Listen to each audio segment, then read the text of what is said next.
Hi, I'm Hajo. Usually I'm the guy who makes fun at people with technological problems. That will be my catharsis now.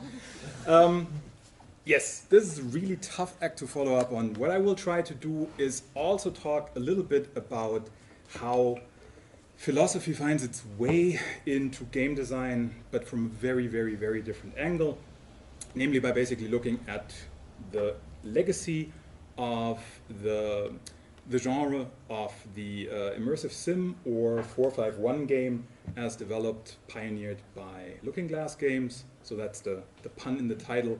And we'll try to delineate how that has diversified in a way that basically parallels ideas of philosophy of action. So I just decided today that Milan and me form the new Copenhagen school of spoiler-heavy game research. So I will talk very briefly on 2 slides about the ending of the new Prey game. I can signal to you, right, when those slides come on, and then you can do a la la la la la la la, right, and then it will be over. But I need to very briefly address a final plot twist that the game has.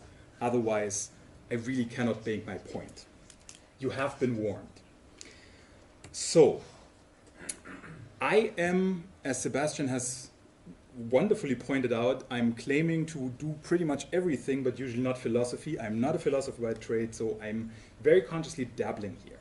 What I'm trying to show is not that I have a rock-solid argument for how philosophy is actually represented in those games, but what I'm observing is a parallelism between theories of agency in game studies and game design as one trajectory, philosophy of action, namely mostly the schools of consequentialist and intentionalist argument for what actually makes an action, and then the game design schools within the Looking Glass tradition. Those are really like 3 pillars. The 2 pillars that are appropriate for this conference, namely the philosophical one and the theoretical one about agency, I will just basically get over with this slide, and then I will talk about games. So, where I'm coming from is basically something that has bothered me for a long, long time. Many of you will probably be familiar with the paper Agency Reconsidered, a wonderful overview of how the usage of the term agency has developed through the years, how it has evolved. And what that paper wonderfully does is it sets the scene by saying, at the beginning sort of the theorization of what agency is, we have a co-occurrence of 2 concepts. Famously, Janet Murray formulates agency as the satisfying power to take meaningful action and see the results of our decisions and choices, which is like one of the very few concepts that I at least try to instill in my students as something that I can ask them when I wake them up in the middle of the night after doing a home invasion with them, right? It's really one of those staples, things that I come back to again and again and again, not because it's particularly, or because I think it's totally waterproof, but just because it's one of those core definitions. What the paper by Wadward Prune, Matthias et al. Makes up then is that they show that Doug Church, the game designer, probably without knowing of Janet Murray's concept, speaks at about the same time in a Gamma Sutra post about the relationship between intention and consequence. And that he basically formulates that players of complex games, like the ones they were doing at Looking Glass Studios, wanted to formulate intentions for what they did, what they're doing was aimed to, that didn't necessarily have to be very conscious, and that didn't necessarily have to be aimed at a certain decision or an impact, not in the way that Janet Murray suggests, but that basically just needs to be met with a clear reaction from the game world to the action of the player. So basically he just says it's a feedback loop. Players do something, and then the game system reacts to that, and then they feel agency. Now, if I had another half hour, I would probably now try to delineate how I exactly see here 2 different schools of thought that feed in or parallel echo the philosophical debate about consequentialist meaning of action and intentionalist. My point is basically, in a nutshell, that Janet Murray stresses that we take decisions in games very often, or that one of the pleasures we can derive from games is taking decisions and then seeing the impact that we have made through those decisions on the game world in what she stresses, a satisfying and meaningful way. So it's very cerebral, it has a lot to do with forethought, with planning, and then with wish fulfillment and pleasure. Doug Church, on the other side, seems to be more interested in games that set up a dilemma, that set up players to attempt to do something, to have an intention that not necessarily is then being met. So that's basically my whole theory, if you will. Where I now want to trace that is that game genre of immersive simulation games, as Warren Spector has identified it, or as fans very often call it 451 games, because they all reference Ray Bradbury's Fahrenheit.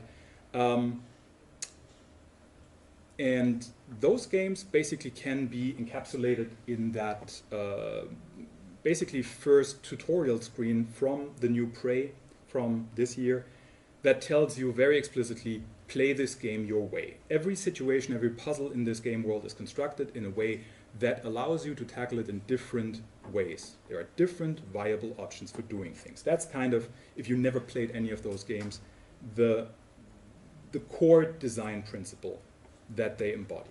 Now, the two games that I want to talk about are more or less the latest entries in that tradition. Dishonored 2, on the one hand, released last year, and Prey, released this year, both developed by Arcane Studios and released through Bethesda. So they're kind of sister products, if you will, with a partially overlapping design team, actually. A part of what I want to argue here is, of course, rooted in the history of mainstream game design. So why I think that these immersive sims or 451 games are so particularly interesting is, of course, where they originate. In the very early 90s, you have the situation that Wolfenstein and Doom by id Software established the first-person shooter as a mainstream genre. And in the years after that, before we even have the term first-person shooter, everybody talks about Doom clones, because that's essentially what those games at least are perceived as. They are reiterating on the design principles of Doom very closely. In 1994 already, Looking Glass Studios develops or releases System Shock, a game that, as Warren Spector in interviews has documented, was sort of their conscious reaction, a thinking man's Doom that they wanted to develop, that is already at that point when everybody else just copies Doom, is story-driven, is relatively non-linear because there's a lot of backtracking involved. It's not just a continuous push forward, but a lot of also circular movement.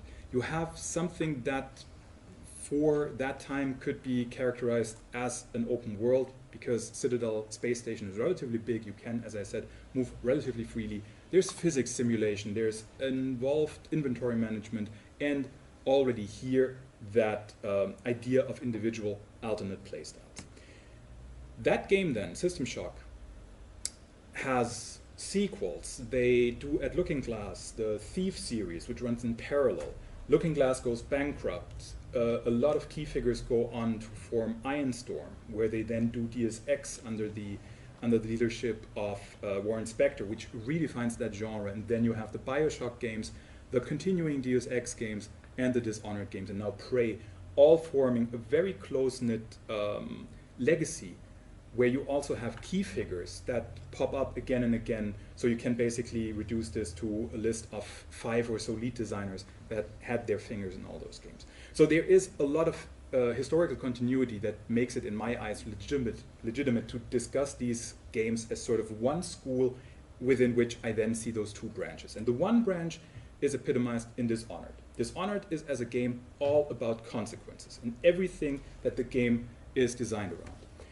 After a maybe 3-minute introductory cutscene that sets, of course, the basics of the story, we already have the first very, very impactful decision, namely to choose our player character to play as Corvo Attano, the recurring protagonist of the first game, or as his daughter, Emily Caldwin.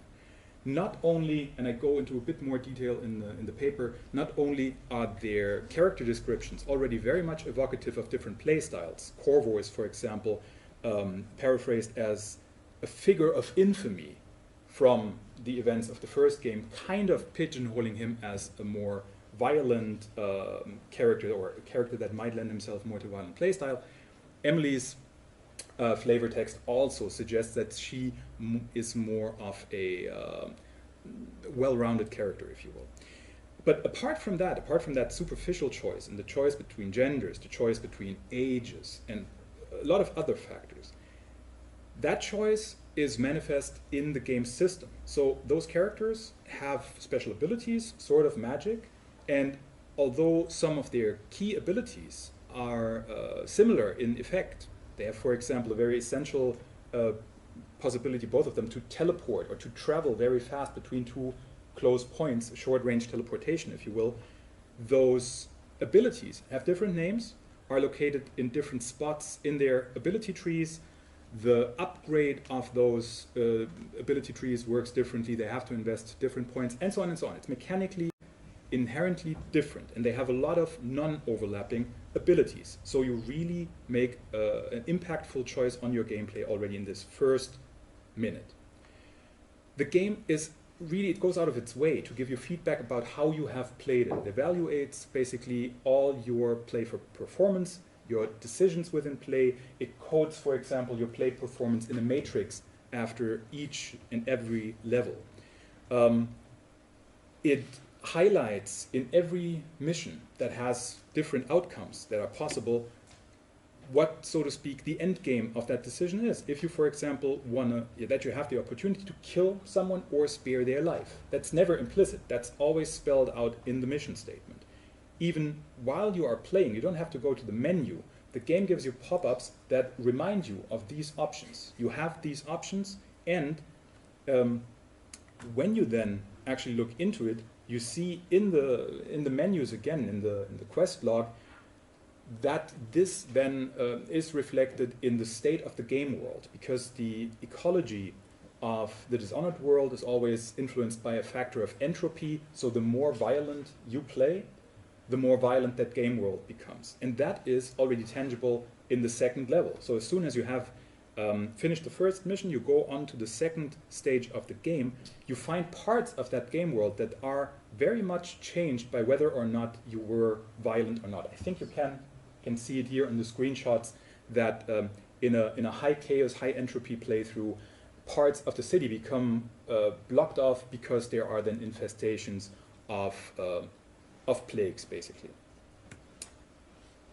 I'm almost tempted to say, of course, that game then is channeled into various endings that accumulatedly reflect on all your actions and your decisions that have been very well telegraphed to you beforehand, so you know kind of what ending you are getting. There are little surprises.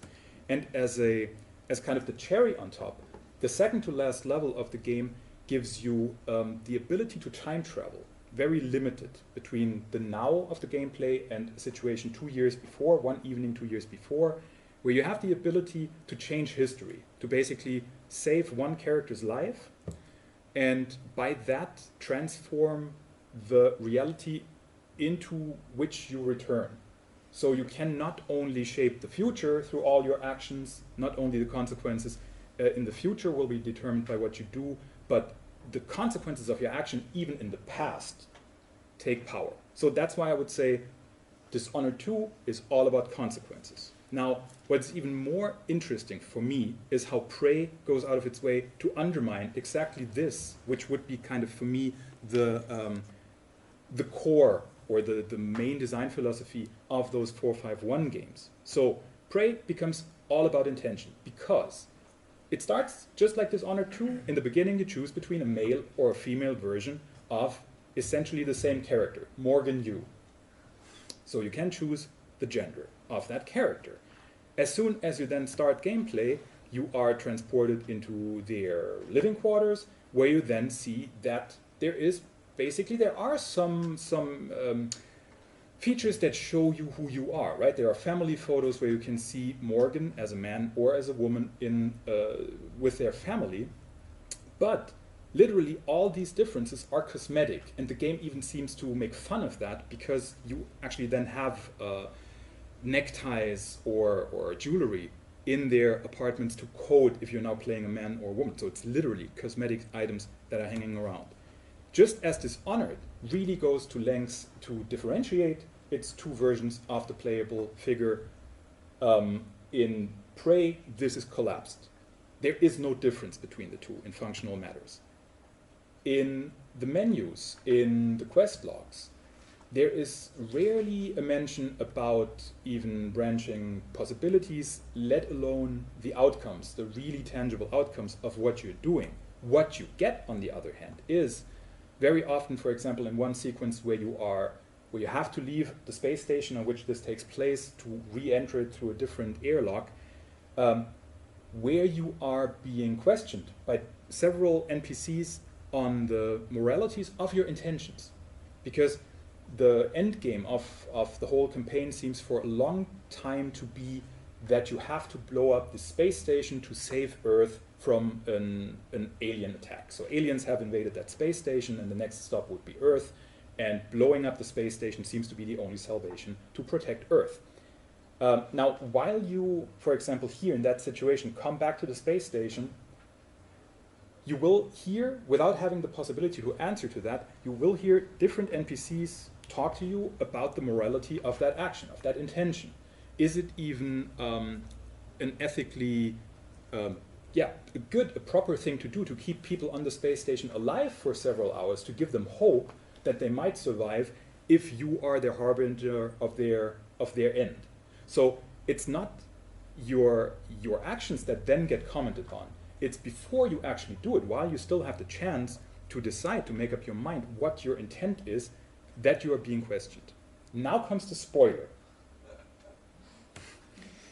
At the very end of the game, you are confronted with the fact that what you have played were not actually those events. Those events have actually already taken place 2 years in the past, and Morgan Yu never managed to repel the alien invaders. So the aliens won. They have invaded Earth, and who we have been playing is actually one alien that has been captured by Morgan's brother, Alex, who now has put that alien into a VR simulation to find out if these aliens can be communicated with. And the way to do that is to let that alien relive those last hours of Morgan's life, to see if that alien is capable of human reasoning, of emotions, and of morals and ethics. So everything we have done up to this point doesn't matter, because what we've played is a virtual reality simulation within a simulated game, right? So again, our intentions are still valid, because Alex then says, yeah, but what did the alien want to do? Now let's talk about what its intentions were. It's not about the consequence. Somebody wake up Yahoo. Okay, thanks. That all is built up upon from the very first moment of the game. So it starts out with a sort of Groundhog Day situation where your playable character is reliving the same day. The only way of breaking out of that situation is to literally smash a one-way mirror and break through that illusion to the world behind, where your actions seem to matter, but they don't. The whole framing of the game, why your character is on that space station, is to conduct medical experiments, because what that company is actually doing, they're not in the business of having space stations, but in the business of developing brain implants for humans.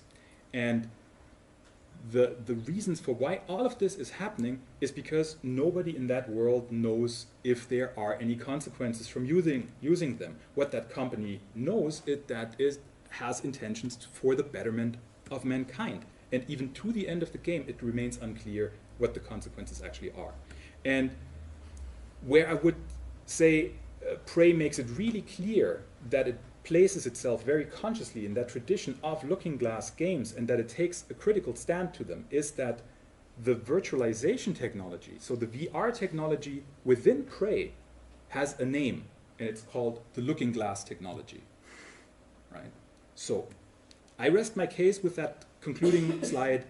I just tried to illustrate that those two games, in a very, very narrowly defined genre of games, that is all about having options for actions, feeling in control and having agency, that within that very narrow frame, those two games actually manage to embody different design philosophies that at least resonate with actual philosophical debates, whether they are cognizant of them or not, that's no interest to me, but they resonate with that, and as such could be said to embody philosophy.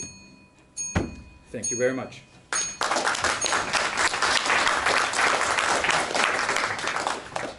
Thank you, Hajo, for that speed run. Any questions? Daniel. Yeah, thanks for that, and thanks for allowing me to situate. So I'm going to be talking about Thief tomorrow morning, so allow me to kind of relate this very well. So just see if I'm understanding the general argument correctly. So you identified a kind of consequentialist versus an intentionalist school of looking at the idea of agency in games. And are you making the argument that within the kind of looking glass immersive sim tradition, we can identify kind of two branches? Yeah. That already makes start trying to put each of the games in those boxes. If you look into my paper, you will see that that is where I have a cop-out, an explicit cop-out in the paper, where I say that historical argument I still need to think about. So bring it on. But what I find interesting with respect to many of those games and their emphasis on agency and choice, however understood, is how many of those games present this kind of narrative dimension where your character is revealed to have been duped, to not have had free will, and the most famous example of that is the Bioshock, would you kindly moment, but there is an almost identical moment in System Shock 2. And in the first chapters of Deus Ex, you have the idea of JC Denton kind of not really being aware of what's going on and being used as a tool. Same with Garrett, arguably. So, yeah, well, I mean, I wonder if you have anything to say about how that kind of narrative trope seems to contradict the idea of choice on a very conscious level. Yeah, thanks. That's an awesome question. It's basically, let me phrase it like that. I really, really want a sabbatical for next semester, and that could be that book that I want to write there. I actually promised my dean a different book, but no. You lay your finger into a wound of my argument, of course, because those topics resonate through the whole series. And I tried for a brief moment to sort of delineate here two trajectories, one that is coming from System Shock and one that is coming from Thief. And whenever I thought about it, I realized that Deus Ex is just such a focal point that influences in its game design all the later games to a large degree that I really need to think about it as a prism that breaks a couple of ideas that are in those two original games. Because, for example, what we take for granted now, of course, is the multiple ending structure. That, if I'm not overlooking anything, Deus Ex is the first to introduce into that school. I can't remember if I think so. I don't think Thief or Thief 2 had multiple endings. No, and the System Shocks have neither. Or does the first one? I don't think so. Definitely not the second one. I'm sure with the first. I would have to. I can tell you that the first one has a little a plug to the next game by Looking Glass, Terra Nova, on the last screen. That was something I just rediscovered. No, but I think it's a very complex historical argument that I would need to make by breaking down which of the components of both the narratives and the gameplay or the game design actually support or undermine that idea of agency and impact and consequence. Because I think there is a shift happening more or less around Deus Ex. And I think after that you could plot out trajectories. But I'm not sure if they're actually within within those series of games, or if they are not more coupled with the individual people. So if there is, after Deus Ex, sort of the Ken Levine way of doing things in Bioshock, then it becomes a bit sketchy, because it's hard to pin the other games then to individuals. So I'm just saying, it is a complex field, and where I'm pretty sure is that those two current games make that distinction very clear. And what I'm doing at this moment is basically looking into Dishonored: Death of the Outsider, the very newest addition to that whole genre, standalone expansion to Dishonored, and into Deus Ex: Mankind Divided, to see how the other current games position themselves, and if that is a Spectrum or a Square or whatever. Thanks for the question. Okay, we have 1.5 minutes. That's just enough for a short comment or a short question. Sure. Your description of prey was interesting to me, mainly for perhaps some of the same reasons that were just raised. It sounded to me a lot like the point of prey was less to illustrate a theory of action than to really undermine the player's belief in their own agency fairly radically, and to defend a kind of eliminativist or expressivist or a kind of agency. It made me think of the latter-day post-Infocom interactive fiction games, where often the more arty games would trick you into thinking that your input was being parsed, where as a matter of fact you were completely on rails. Is that reading of Prey at all attractive to you? Is a representation of there being simply no agency in the world, or do you think it's not such a good fit? No, I think that would totally work. It's a different way of looking at it, right? And of course now I'm trying to make those two games companion pieces to each other. And I tried, of course, also to make it fit with that idea of action as the centerpiece. And I think I would have to make one or two more argumentative steps to outline the argument as you sketch it. But I think that reading of the game is just as valid. And I think it's, in a sense, to me at least, the same point. It's not Janet Murray's idea of seeing kind of the affirmative consequences of what we wanted to do. That is kind of, if that comes across, that is the core of my reading of that game. Right. Thank you. Well, I guess there's a lot of things left to discuss, and it's a shame that we have to stop at some point. So I believe it's in the interest of everybody if we conclude this last session, and it's also in the interest of everybody that we can potentially continue all kinds of conversations at the conference dinner that will come up next. So let's give a hand to Hajo.